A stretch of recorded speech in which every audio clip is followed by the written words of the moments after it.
kaum muslimin dan muslimat sidang jamaah subuh yang Allah muliakan. Marilah kita memanjatkan puji serta syukur kehadirat Allah Subhanahu wa taala, kerana dalam detik-detik ini kita masih diberikan hidayah oleh Allah, masih diberikan petunjuk dan masih diberikan kesihatan.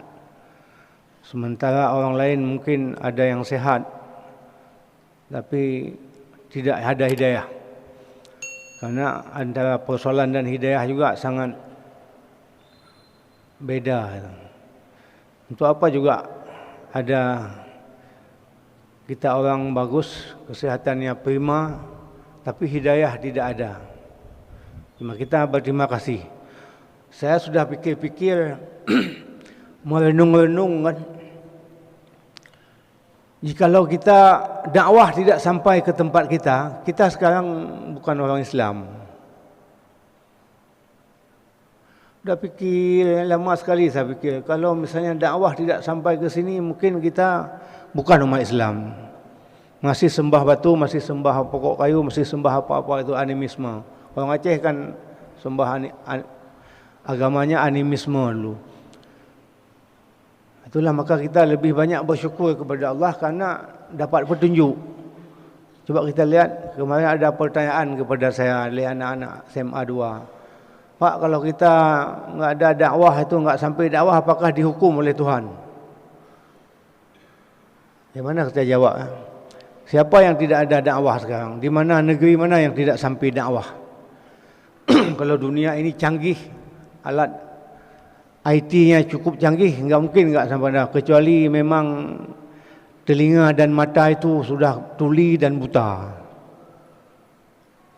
Kemudian salawat dan salam ialah sampaikan kepada Nabi Muhammad sallallahu alaihi wasallam, yang dengan adanya diturunkan Nabi Muhammad, dengan dikirimnya, digemblengnya para sahabat menggemblengkan manusia melainkan para ulama, lahirlah para pendai-pendai sehingga pendai itu sampai ke tempat kita, sehingga kita pun terpetunjuk.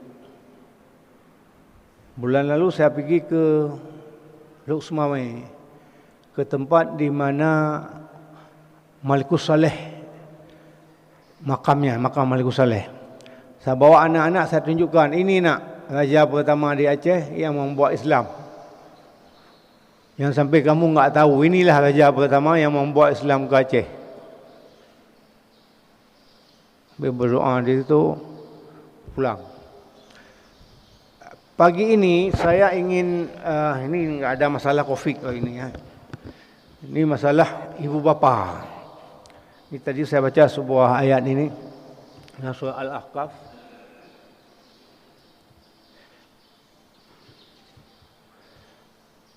Kata Allah yang artinya, kami perintahkan kepada manusia supaya berbuat baik kepada kedua ibu bapaknya. Ibunya telah mengandungnya dalam dengan keadaan susah payah, dan melahirkannya dengan susah payah pula. Mengandungnya dan menyapihnya adalah 30 bulan. Sehingga apabila ia telah dewasa dan umurnya sampai 40 tahun, ia berdoa, ya Tuhanku, tunjukilah aku untuk mensyukuri nikmat Engkau yang telah Engkau berikan kepadaku dan kepada ibu bapakku.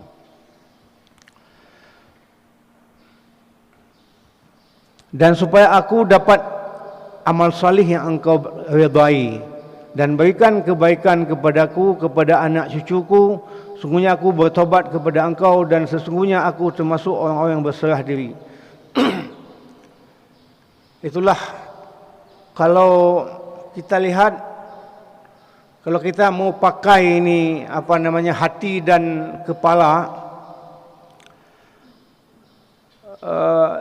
bagaimana seorang ibu mengandung itu, wahnan ala wahnin, sukar, bertambah sukar, memang susah. Sungguh tidak ada orang yang durhaka.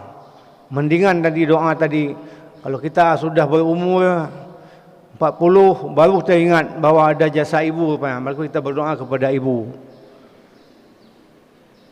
Tapi kalau bagaimana orang yang tidak pernah berdoa kepada ayah dan ibu?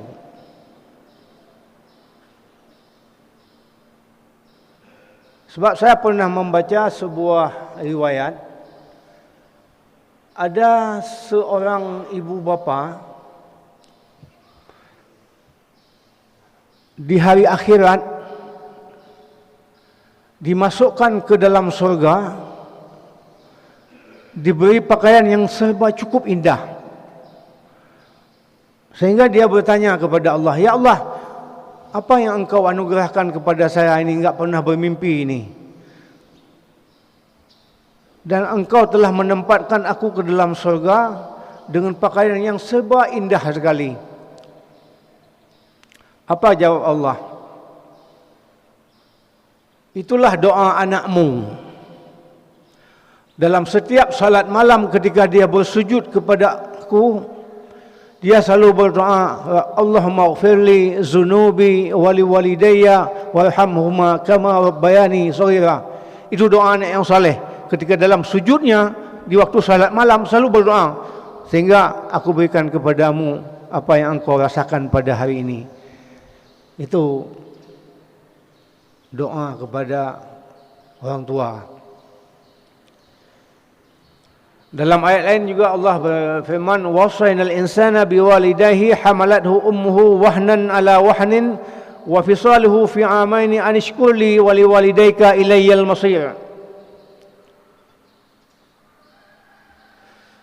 Dan kami perintahkan kepada manusia berbuat baik kepada dua ibu bapaknya. Ibunya telah mengandungnya dalam keadaan lemah dan bertambah lemah, dan menyapihnya dalam 2 tahun. Tadi 30 bulan, sekarang 2 bulan, 2 tahun. Bersyukurlah kepadaku dan kepada kedua orang tuamu, hanya akulah kepada kembali. Cuma ada beberapa ayat yang saya baca, bersyukurlah kepadaku dan kepada orang tuaku. Seolah-olah orang tua itu dekat sekali hubungan dengan Allah. Dalam ayat yang lain, wala tusyriku billahi wa bil jangan engkau bersyirikatkan Allah, dan berbuat baiklah kepada dua ibu bapamu. Dekat sekali hubungan Allah dengan ibu bapa. Kemarin juga ada pertanyaan sama anak-anak, tanya, "Ustaz, bagaimana kalau orang tua kita kafir?" Walaupun orang kita kafir, kita tetap berbuat baik kepada dia. Ini jangan sampai mentang-mentang dia kafir, ya suka saya nak. Tidak. Islam tidak mengatur hal-hal yang demikian. Contoh misalnya, Nabi kan pernah mengangkat Zaid bin Harisah sebagai anaknya, anak angkatnya. Sehingga Zaid bin Harisah bukan Zaid bin Harisah, Zaid bin Muhammad. Terakhir ada teguran dari Allah, tidak ada anak angkat dalam Islam. Tetap dia bin Harisah, enggak boleh bin Muhammad. Sehingga kembali kepada Zaid bin Harisah, bukan Zaid bin Muhammad. Artinya apa? Walaupun orang tua dia kafir, tetap dia pakai bin itu. Enggak boleh bin yang lain. Makanya ada yang kritik sekarang, bila orang perempuan sudah kahwin lalu jadi pejabat suaminya, sudah binti lain, itu enggak boleh. Nayah drawai, puya bonang temo.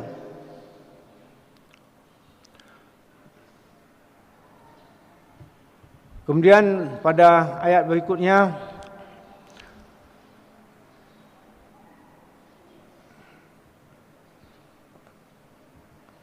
wa'budullaha wa la tusyriku bihi syai'a, kan? Sembahlah Allah. Wa la tusyriku bihi syai'a, jangan syirik. Wa bil walidaini ihsana, kamu buat lagi, berbuat baiklah kepada dua ibu bapa. Dekat sekali hubungan Allah dengan ibu bapa, atau kasih sayang Allah itu terhadap ibu bapa itu memang luar biasa. Makanya ketika ada orang yang hukukul walidain, artinya durhaka kepada dua ibu bapa, tidak tahu bagaimana ya. Dalam Islam saja, seorang guru saja, guru itu perlu kita berterima kasih kepada guru. Saya teringat dulu di Unsyah itu ada Profesor Dr. Ali Sarung. ketika dia dikukuhkan sebagai profesor, apa kata dia dalam pengukuhan? Saya hari ini menjadi profesor karena seorang guru. Saya teringat sekali itu. Jadi istilahnya ada balas jasa. Kalau saya bukan itu, I am today because of the teachers who are teaching me A, B, C, D atau alif batasa yang menurut Lun. Saya hari ini begini karena orang guru yang mengajarkan saya alif batasa A, B, C, D. Maka saya habis solat 5 waktu itu selalu saya berdoa kepada guru. Karena bayar, berapa kita bayar itu? Mereka sudah mati semuanya. Apa yang kita mau bayar? Kaum muslimin yang dirahmati Allah. Ini saya ada baca surah An-Nisa, satu lagi saya juga enggak baca. Artinya surah Isra juga demikian. Artinya apa?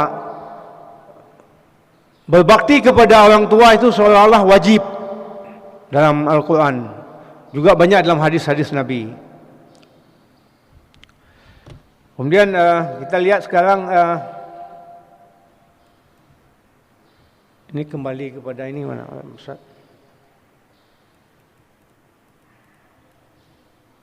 Ini bukan hafizul maka haji payah baca no. Oh sulah ini. Mana muka yang kembali yang lain. Itu operator dah.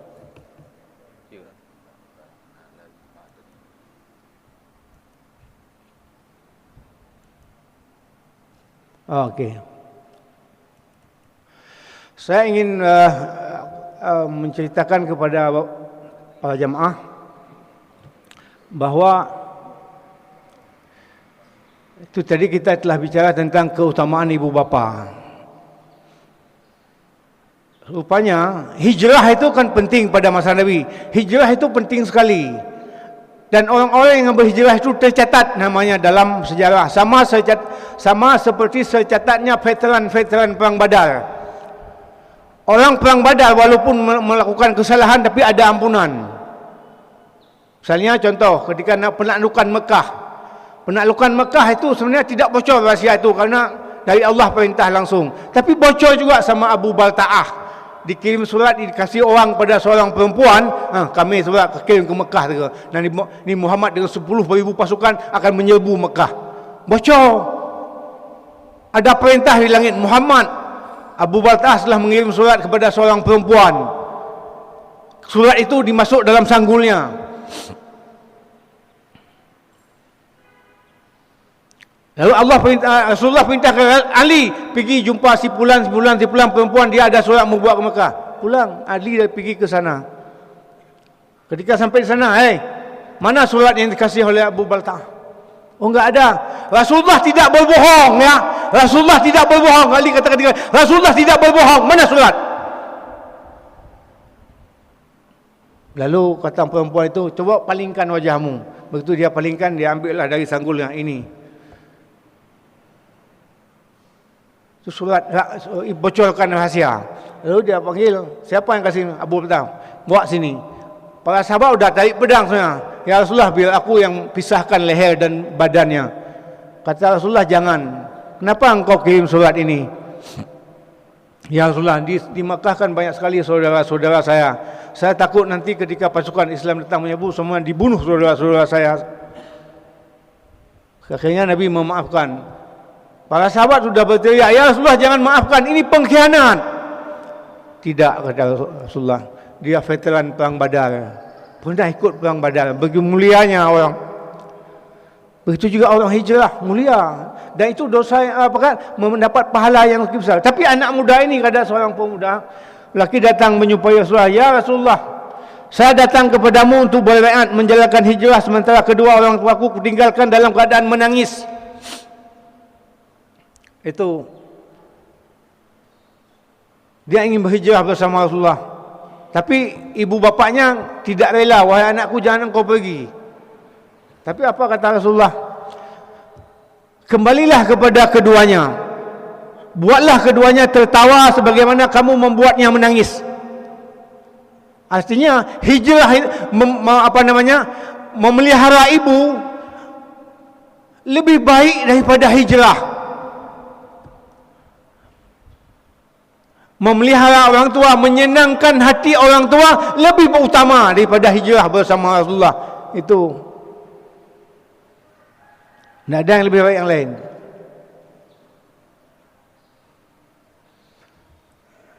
Jadi kita ingat hijrah lebih hebat itu pada masa itu.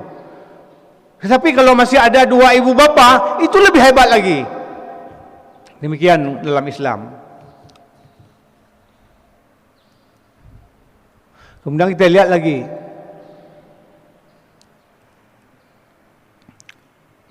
Hijrah itu salat sunat, ibadah-ibadah sunat itu tidak berapa penting. Ingat ya. Ibadah sunat itu tidak berapa penting, tapi berbakti kepada ibu lebih penting. Ada sebuah cerita, kisah Juraid. Kalau kita baca hadis, ada namanya Juraid waktu di masa Bani Israel. Seorang salih yang selalu diperbincangkan orang di kalangan Bani Israel. Dia orang salih. Ketika ibunya datang dan memanggilnya, ia sedang salat. Dulu salat kan lama-lama, 1 hari, 2 hari. Begitu juga puasa 2 bulan, 3 bulan. Dalam hati berfikir dia, si Juraid itu, apakah saya sahut panggilan ibu atau terus salat sunat? Namun ia terus salat sunat. Ia lebih memilih ibadah sunat daripada panggilan ibunya. Itu Juraid ini. Ibunya memanggilnya selama 3 hari, namun tidak ada yang menyahuti. 3 hari kejap kena ngepeh, hai anak saya Zaud. Dia lagi ibadat. Artinya lagi sedang zauk ibadat. Akhirnya ibunya berkata, ya Allah, janganlah engkau mematikannya sehingga dia melihat wajah wanita jalang. Yang doa ibu. Kita lihat apa yang terjadi. Juraid menjadi pembicaraan di kalangan Bani Israil karena ibadahnya. Hebat sekali ibadahnya. Suatu hari seorang pelacur berkata kepada Bani Israil, kalau kalian mau, aku akan menggodanya. Menggoda si Juraid. Namun Juraid tetap tidak terpengaruh dengan bujuk rayu perempuan itu. Ketika itu ada seorang pengembala berlindung di bawah tempat peribadatan si Juraid ini. Akhirnya pelacur itu mengajak pengembala untuk berzina. Maka lahirlah anak. Ketika anak lahir, wanita pelacur ini panggil semua orang, wahai orang-orang Bani Israel, ini anak yang saya lahirkan ini adalah anak ayahnya si Juraid. Coba bayangkan, bedah orang awak Bani Israel menjitat tempat-tempat pengibadatan, jitat manduf, jitat diamur kan, Juraid ipoh. Lalu Juraid bertanya, ada apa ini?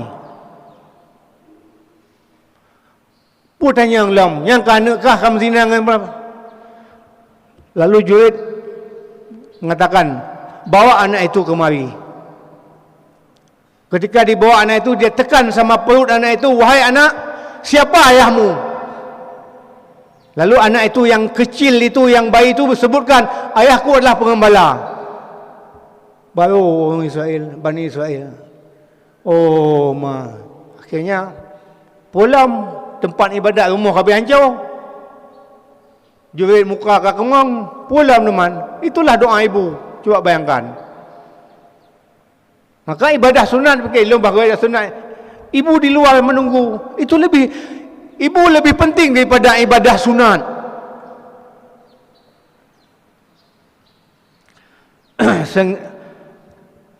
Kemudian masyarakat meminta maaf untuk Juraid membangun kembali tempat peribadahnya. Dia minta bangun dari emas. Tapi Juraid enggak mau, jangan. Seperti yang dulu aja. Sehingga bayi itu yang sedang disusui oleh ibunya tiba-tiba melihat seorang lelaki tampan menunggang kuda melewati di depannya, maka ibunya berkata, ya Allah, jadikan bayiku seperti orang tersebut. Ya, Ibu galak je, anak bertampan bertari punya ni ibu. Itu memang sudah apa namanya? Kebiasaan orang. Jadi gila kata, ya Allah, anak long nya berlagak ibunya bertampan. Mendengar suara ibunya, bayi itu apa dia bilang? langsung melepaskan puting susu ibunya, melihat kepada lelaki, ya Allah, janganlah engkau jadikan aku seperti dia. Tidak lama kemudian lewat di depan mereka seorang hamba sahaya perempuan yang sedang dipukuli sambil disolakin penzina, pencuri. Namun dia menjawab, cukuplah bagiku Allah pembela sebaik penolong. Hasbunallah wa ni'mal wakil, kata perempuan itu. Lalu bayi itu berdoa, ya Allah, jangan jadikan ibunya mengatakan, jangan jadikan anakku seperti dia. Tapi bayi itu mengatakan, ya Allah, jadikan aku seperti dia. Ini bertentangan doa dia. Imak lelaki berbaik lagi kan, tapi jih lelaki lagi kan. Kerana itu penderitaan itu belum tentu orang-orang yang menderita itu tidak masuk surga. Kita baca hadis, surga itu adalah miliknya orang fakir miskin, bukan miliknya orang kaya. Karena kebanyakan penduduk surga adalah orang-orang yang menderita. Tapi baik cerita lelaki yang menderita di dunia. Jadi itulah yang kedua, bahawa berbakti kepada dua ibu bapa itu lebih daripada segala-galanya. Kemudian kita lihat lagi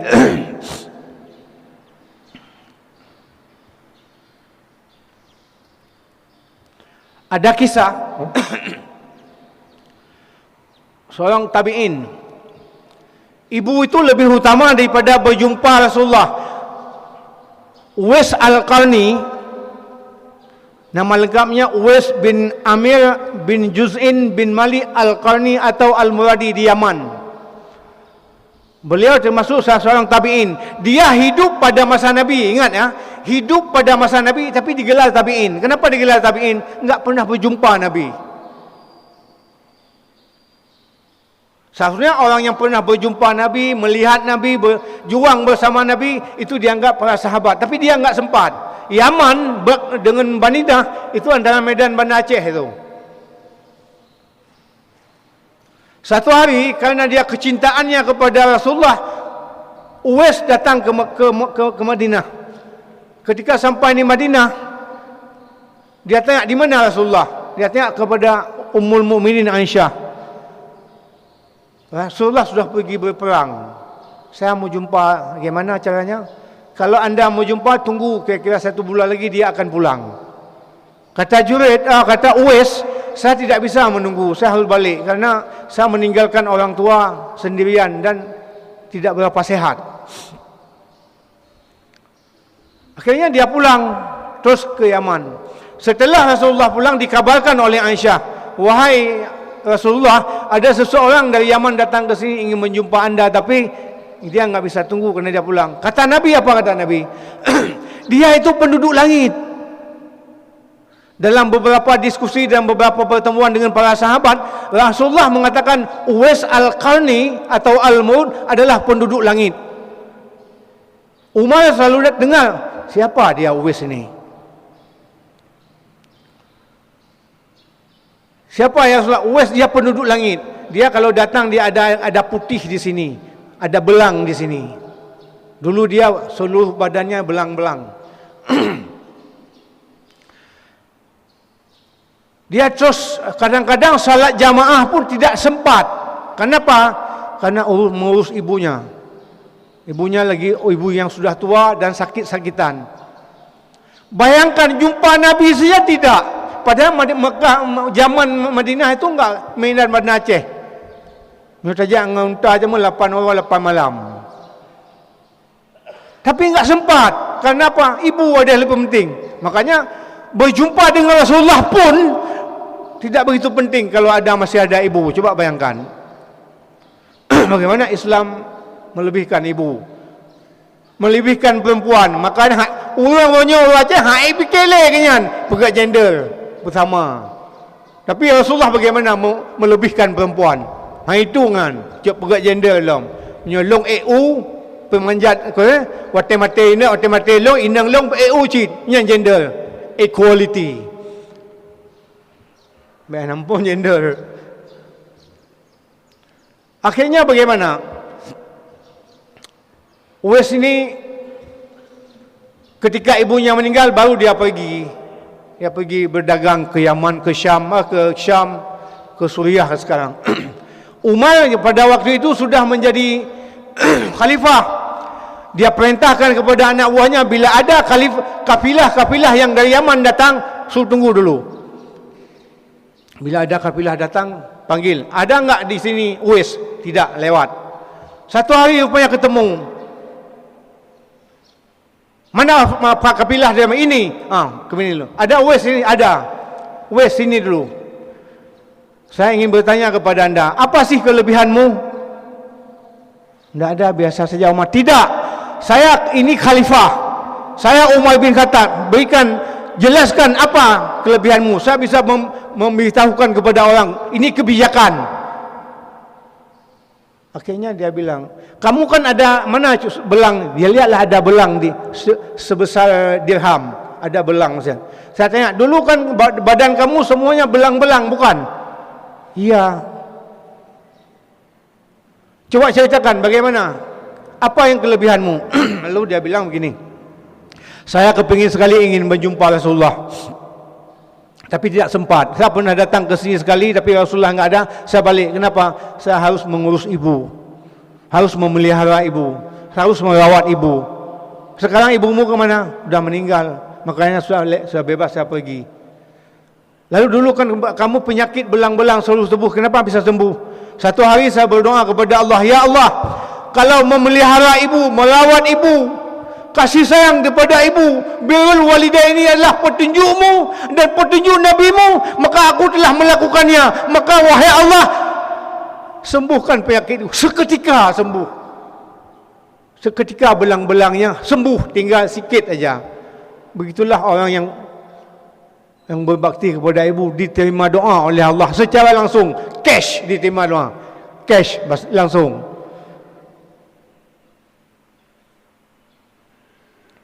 Jadi kalau begitu wahai Uwais, doakanlah saya, keselamatan saya doa. Lalu Uwais berdoa. Makanya kalau ada orang saleh boleh tawasul, tapi orang saleh bukan orang salah, tapi masih hidup kan bak kubu. Lalu berdoa dia, Umar mengamini. Lalu kata Umar, mau ke mana kamu? Ke Kufah. Boleh saya tulis surat ke gubernur Kufah, nanti kamu bisa dapat fasilitas di sana. Maaf Umar, saya bisa dengan orang-orang ini aja, enggak usah. Itu ni tengok kempelai hailung menjak kedai pun nak je baju kedai ha. Ni tengok kemenan. Mana tabang tengok ngak Uwais. Je so juga itu belontai. Sehingga Nabi pernah berkatakan dia penduduk langit. Kenapa dia penduduk langit? Nabi kenapa mengetahui bahawa Uwais itu hebat sekali dia? Ketika perang Uhud Nabi sangat menderita. Malah 2 gigi geraham ini copot, sakit meraung-raung Nabi ketika perang Uhud. Ketika ada orang pasukan pulang, wahai Uwais, apa yang kau tahu? Tidak, perang Uhud kita kalah, umat Islam kalah, Nabi menderita. Ini 2 gigi gerhamnya copot karena kena panah. Akhirnya Uwais icio obeng busawang isungkit igo dua ne. Disungkit igo sakit itu. Jadi orang bertanya, Uwais, apa yang kau buat itu? Sakit tadi. Aku ingin merasakan bagaimana yang dirasakan oleh Rasulullah. Begitu kecintaan. Orangnya itena Nabi kita yang ada mata bodanya. Tapi tengok teim lagi lemah dijak pijat. So berapa tu? Itena agama Islam orang. Teim ke kita yang mendum.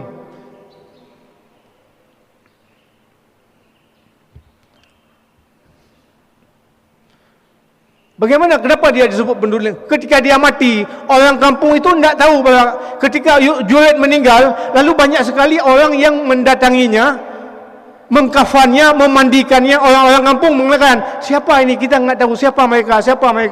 Lalu ketika salat, banyak sekali orang yang salat jenazahnya. Orang-orang kampung mengatakan, siapa ini? Siapa itu? Kita tidak pernah lihat mereka. Ketika yang mengusung jenazahnya, membuat kubur, juga banyak sekali orang. Orang-orang kampung bertanya, hai pandai orang lain, apakah nak tahu lagi?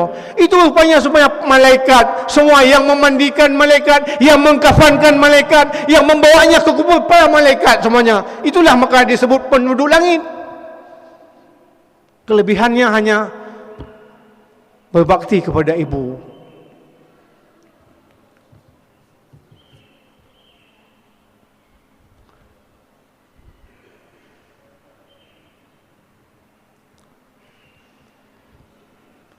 Kemudian ini kita bisa jadi iktibar mungkin. Apa yang kita lakukan selama ini mungkin ada kesalahan. Memelihara ibu itu lebih utama daripada haji dan umrah. Nyo baik bengih nak berah, baik bengih. Lu nak buat penelitian empat bak panti jompo. Mahan nejak je dah panti jompo. Patut niat tayang bapa ibu yang na di sini bapa. Kiban bapa mangat duit no ibu geklik pun doa yang mendung bak. Ketika orang-orang tua yang ada situ kita tanya bapa senang sini lalu ke berkahwin dan tapi tuha berkahwin ini. Enak di sini pak, enak sini ibu. Semua menangis. Semua menangis. Makanya ke bapa-bapa ibu mentang unsyik ne, mentang tegar ne, ben peduk apa di jempol ne, puan rumah ne jaga kedua ne. Sedih saat. Ada yang ibu, ada yang bapa berkata, apa katanya? Allah hanya mendoakan. Hanya aku sangka lagi yang wakun. Malah je cukup hai aku malam aku minta apa, aku minta segi aku bibukan ni aku yang berdolong kena. Sedih. Nah yang pejabat minajak sebelum 3 mana pihak mina. Sedih sekali. Makanya kalau memelihara ibu lebih utama daripada haji. Abu Hurairah seorang ulama. Abu Hurairah seorang ahli fikih dan penghafal Al-Quran dan perawi hadis. Ikut leurung. Abu Hurairah, kamu asyik enggak? Asyik merawi hadis saja. Itu Mekah Madinah. Enggak begitu jauh, tapi kamu enggak pernah pergi haji, enggak pernah pergi umrah. Itu dicemooh oleh orang. Kenapa pun Abu Hurairah? Lapor kepada Nabi. Tanya aja sama Abu Hurairah.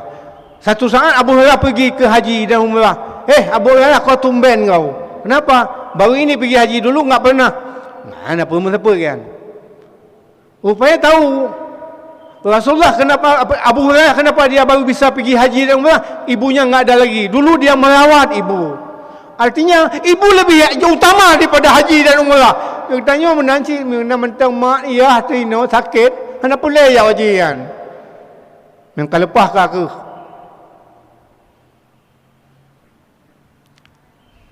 Satu lagi ya, kalau bicara habis. Satu lagi saya tampilkan apa? Kita pernah baca dalam hadis 3 orang pada masa Bani Israel pergi ke gunung. Lalu malam ketika dia tidur jatuhlah batu besar sehingga mereka enggak bisa keluar lagi. Dalam pada itu ketiga orang itu bertanya, ini kita enggak bisa keluar lagi. Jadi bagaimana? Kita berdoa kepada Allah. Doanya, kamu ada amal saleh enggak? Kalau dengar doa itu kamu berdoa, kamu ada amal saleh? Ada. Salah satunya adalah orang yang berbakti kepada ibu bapa. Orang yang pertama berdoa, ya Allah, dulu aku seorang majikan, seorang toke. Ada seorang ketika saya mau bayar gaji, ada seseorang enggak mau, dia pergi lari. Akhirnya gaji dia saya jadikan modal. Sehingga pada suatu hari dia datang, "Hai tuan, bayar gaji saya. Dulu kamu enggak pernah bayar." Ya, okey, ambil. Segala unta, segala domba, segala kambing yang ada di lembah itu semuanya hak kamu ambil. Apa kata orang itu? Jangan mengejek ya. Maaf, tidak mengejek nak. Dulu gaji kamu yang tidak saya bayar, saya beli itu binatang. Udah itu binatang itu sudah berternak semuanya, beranak pinak. Itulah milik kamu, ambil semuanya. Akhirnya orang itu diambil semuanya, tidak ditinggal satu pun. Ya Allah, aku telah menunaikan hakku membayar gaji buruh. Semuanya, saya tidak makan sepesel pun. Saya telah melakukan itu ya Allah. Kalau itu memang amal baikku, maka bukalah gua ini. Terbuka sedikit, bergeser batu sedikit. Satu lagi orang berdoa. Coba kamu berdoa. Kamu apa ada amal salih? Oh ada. Dulu ya Allah, saya sangat mencintai keponakan saya yang perempuan. Sehingga saya ingin menggauli, ingin menzinahinya. Tapi dia menolak. Satu hari dia ada keperluan. Dia datang menjumpai saya. wahai abang, tolonglah saya sebentar, 100 dinar saya pinjam, saya ada keperluan. Abang dia, abang sepupu, boleh saya kasih wahai adik, tetapi ingat saya akan menzinahi kamu, boleh? Ya silakan, enggak apa-apa. Setelah ambil duit 100 dinar, lalu dia datanglah si lelaki ini ingin berzina dengannya. Ketika dia sudah berhadap-hadapan berdua, apa kata perempuan itu? Wahai abang, takutlah kepada Allah, takutlah kepada azab Allah. Lalu lelaki itu lemah, hasil berzina, enggak jadi berzina, takut kepada azab Allah. Wahai Allah, dulu aku takut kepada azabmu, aku mencari redamu, tidak jadi aku berzina, maka aku mohon kepadamu ya Allah, bukalah pintu gua ini. Terbuka sedikit, tapi enggak bisa keluar. Tinggal satu lagi. Ya Allah, kata satu orang, dulu aku keluar di waktu pagi mencari kayu bakar. Ketika sudah sore saya kumpulkan, saya beli susu, saya beli gula, saya beli gandum, saya bawa pulang ke rumah. Saya beri makan kepada orang tuaku dulu. Pada suatu hari aku datang pulang telat malam karena enggak ada orang yang beli. Ketika saya pulang, ibu bapakku sudah tertidur. Sedangkan saya gandum, susu sudah saya perah dan gula sudah saya berikan. Tapi anak-anak saya merengek-rengek, menangis minta makanan, tapi saya tidak berikan kepada anak. Saya tunggu ayah dan ibu dulu bangun. Ketika pagi baru ayah ibu, baru dia berikan kepada ibu. Setelah itu baru dia berikan kepada anak istrinya. Ya Allah, kalau itu memang perintahmu dalam Al-Quran, perintah nabimu, aku telah melakukannya, mendahului ibu bapakku. Ya Allah, bukalah sedikit ini. Terbuka, itu satu-satunya. Makanya doa orang-orang yang berbakti kepada ibu bapa diterima Allah. Makanya kaum muslimin dan muslimat yang dirahmati Allah, kalau kita masih punya ibu, masih punya bapa, maka perlakukanlah mereka sebaik-baiknya. Bila mereka tidak ada, maka berdoalah sebanyak-banyaknya dan bersedekahlah atas nama mereka. Wabillahi taufik walhidayah. Assalamualaikum warahmatullahi wabarakatuh.